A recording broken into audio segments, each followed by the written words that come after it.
The beeping of the machines was the only lullaby my babies had ever known. 9 of them. 9 tiny, fragile lives, each one fighting for breath inside a clear plastic box. They had arrived too soon, a chaotic, premature tumble into a world they weren't ready for. My body was a wreck, a vessel that had failed its precious cargo.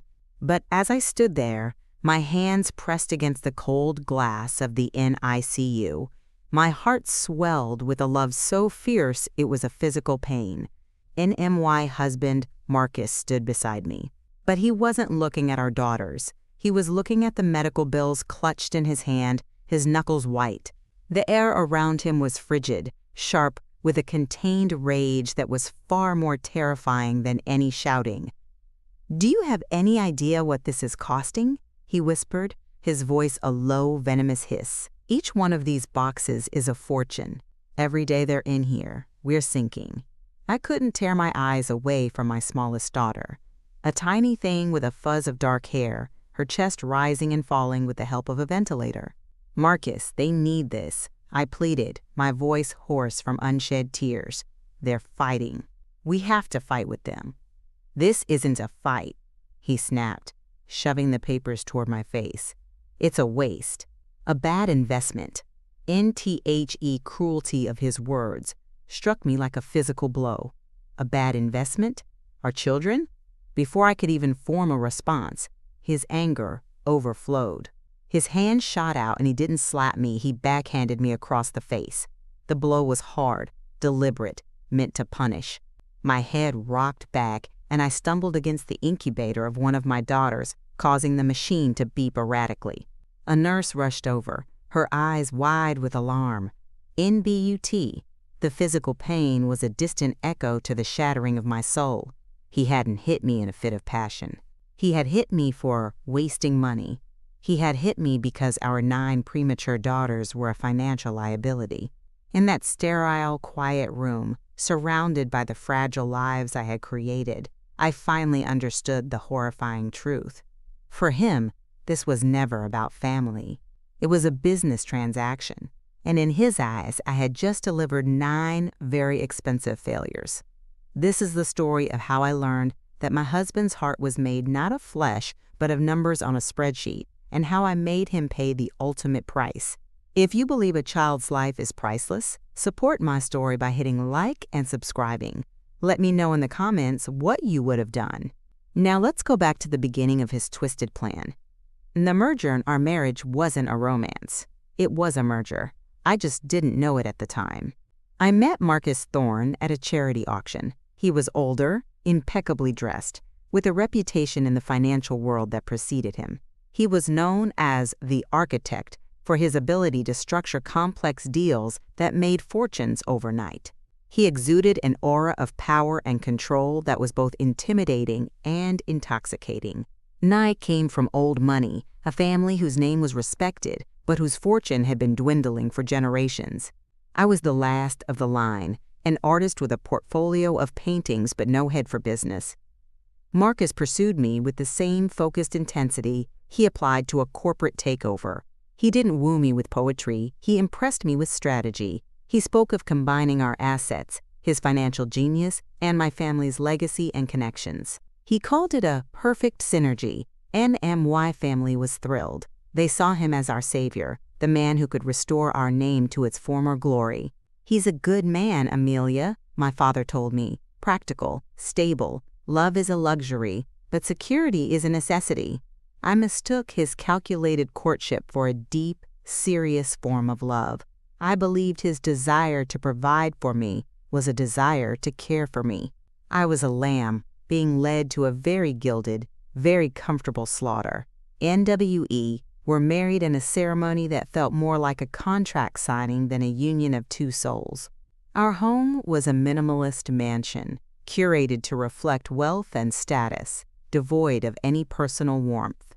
My paintings were stored in the attic because they didn't fit the aesthetic.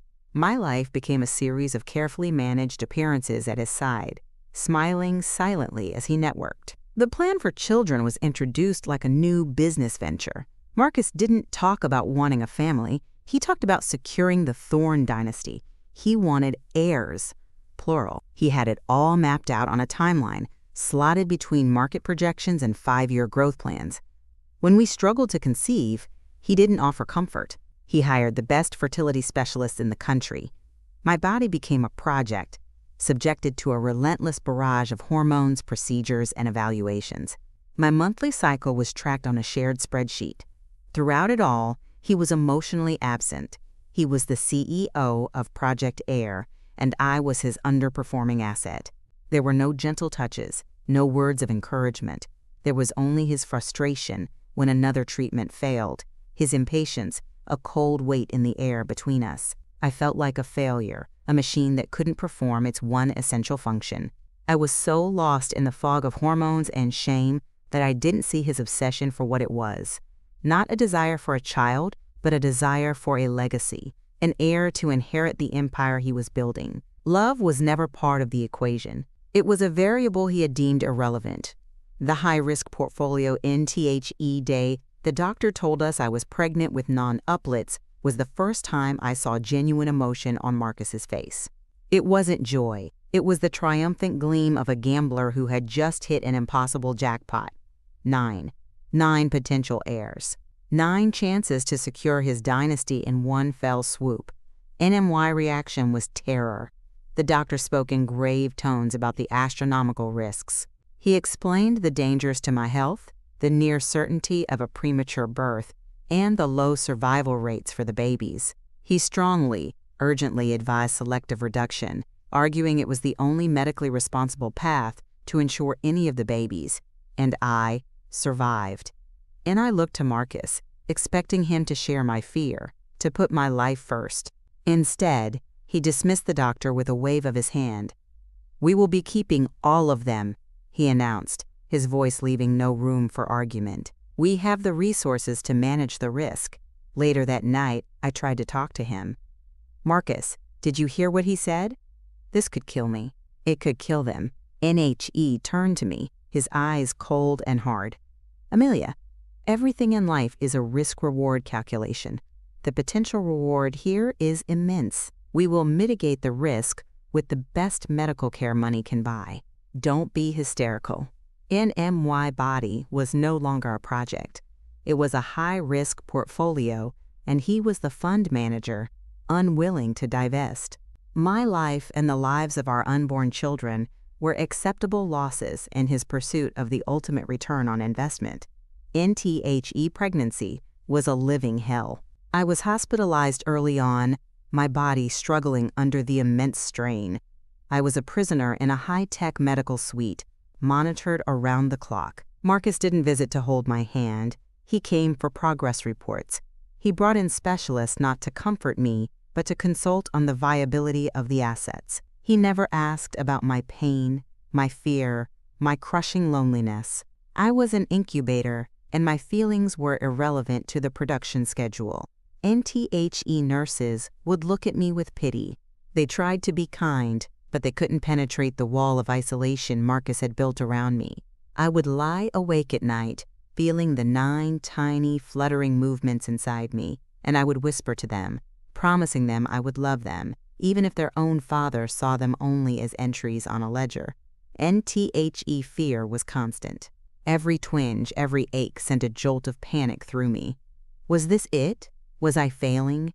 I felt a profound and terrible guilt, as if my body's inability to carry them to term was a personal, moral failing.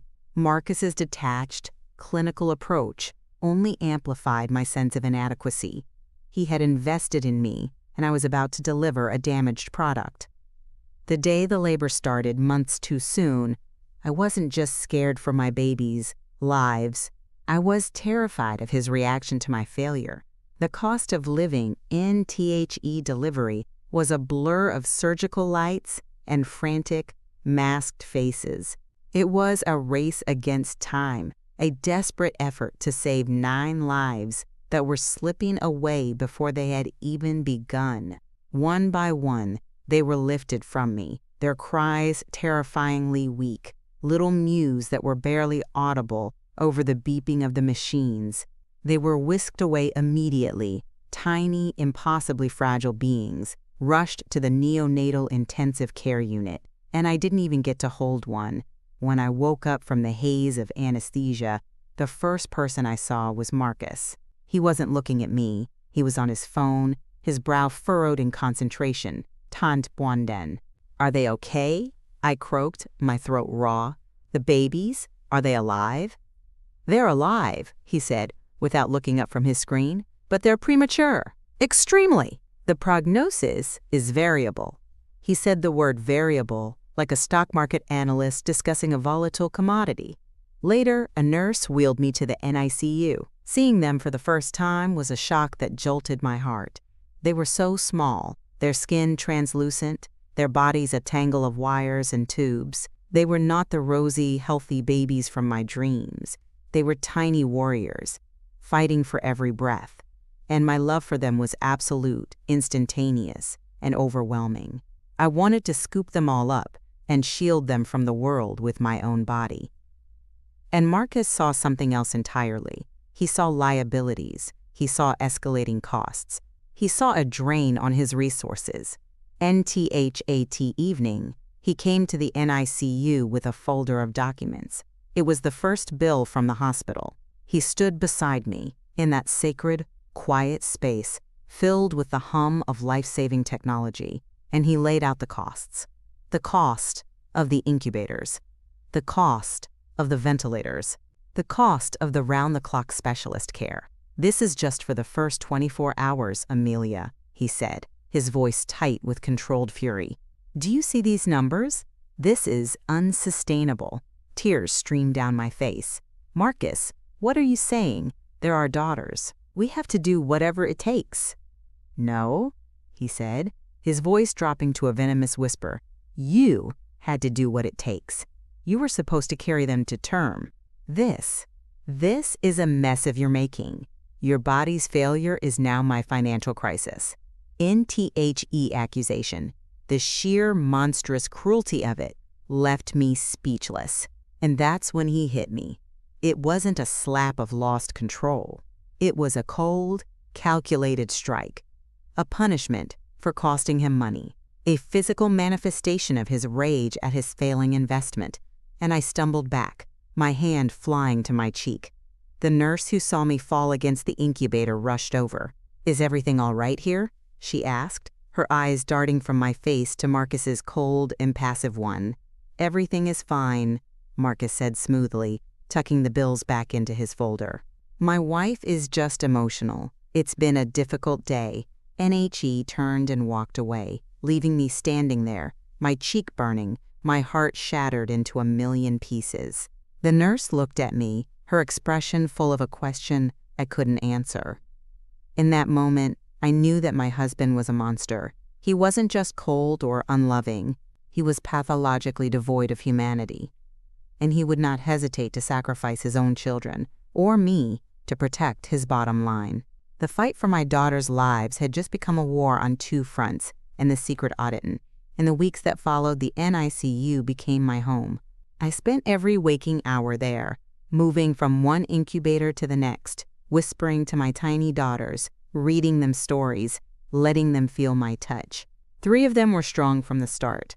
The other 6 were on a knife's edge, their progress measured in single grams of weight gained, in minutes spent off a ventilator. Every small victory was a miracle. Marcus was rarely there. He claimed he was busy, quote, managing the financial fallout. When he did appear, it was to scrutinize the medical charts and the mounting bills. He began to pressure the doctors. "Is this procedure absolutely necessary? What is the cost-benefit analysis of this treatment?" He spoke to them like they were department heads who had gone over budget. The medical staff started to treat him with a wary contempt, but his influence and wealth meant they had to endure his interrogations. NHE made it clear that he blamed me. "If you had taken better care of yourself," he'd say, "we wouldn't be in this position." The lie was so audacious, so cruel, it left me breathless. He had gambled with my body, and now he was blaming me for the consequences. NTHE's slap had changed something in me. The fear was still there, but it had been burned into a cold, hard resolve. He had shown me his true nature, and I would not forget it.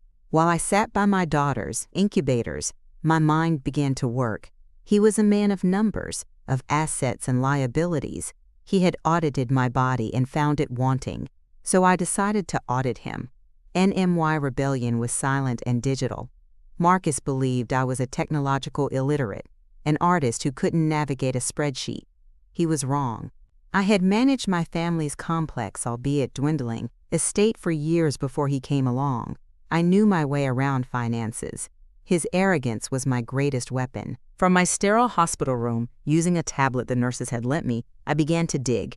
I started with the things I knew, the names of his holding companies, the banks he used. I used my maiden name, my family's old connections to open doors that would have been closed to Amelia Thorne. I contacted an old family friend, a forensic accountant, and told him a carefully edited version of the truth. I feared my husband was making reckless investments that were endangering our family's future. Working late at night, fueled by coffee and a burning rage, we began to unravel Marcus's empire. And what we found was staggering. He wasn't just wealthy, he was a master of deception. He had a web of offshore accounts, shell corporations, and hidden assets designed to be untraceable. He was hiding millions, not just from the tax authorities, but from me. NTHE, most damning discovery, was what he called the legacy fund. It was a massive trust, legally shielded from any marital claim, intended solely for his firstborn, healthy male heir. It was all there in black and white. The terms were specific, brutal, and clear. Daughters were not eligible. Children with medical conditions were not eligible. He had created a financial fortress to ensure that only a, quote, son would ever benefit from his wealth. My 9 daughters, fighting for their lives just a few floors below, had already been disinherited. And seeing that document, the cold, legalistic proof of his monstrousness, was the final nail in the coffin of any lingering hope I had. He didn't just see my daughters as a waste of money, he had already written them off. Fine. If he wanted to play with numbers, I would show him a calculation he never saw coming. I would use his own system, his own greed, to bring it all crashing down.